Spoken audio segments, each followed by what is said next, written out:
Busting the myths about GMAT.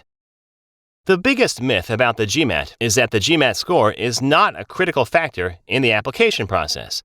Some may opine that other factors, such as work experience, extracurricular activities, leadership experiences, etc., can make up for a low GMAT score.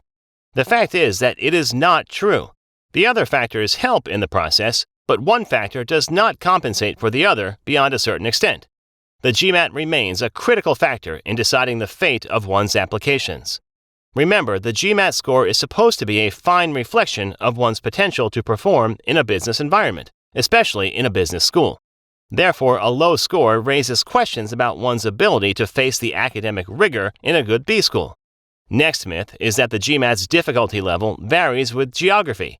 Sometimes our Indian students suggest that what if they take the test in the neighboring Nepal? Will it be easier there because fewer students take the GMAT there?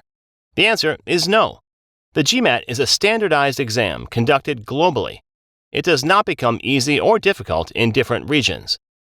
The next myth is that the GMAT is easier in certain calendar months, that towards August, September, when a lot of students take their GMAT, the test becomes difficult. There is no truth in that. Next myth is that the dummy questions can be guessed. You may find stories suggesting that if you get 2 long reading comprehensions, one is an experimental reading comprehension, or that if you get a bold-faced CR question too early in the test, it is a dummy question. There is no truth in all of that.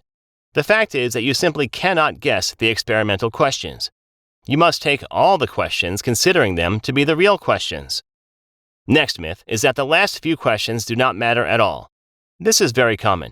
Yes, it is true that the first few questions are relatively more important. The fluctuations in your score are a lot more steep in the initial questions, but it is not that the last few questions do not matter at all. Please remember, every question is important. Next myth. It is better to apply with a low score in the first attempt than to apply with a higher score after multiple attempts. The truth is that while multiple attempts should be avoided, it does not mean that you apply with a score which does not reflect your potential. Let's say 670 in 3 attempts, or 710 in 4 attempts, or even 690 in 4 attempts. I would say that 690 in 4 attempts is better.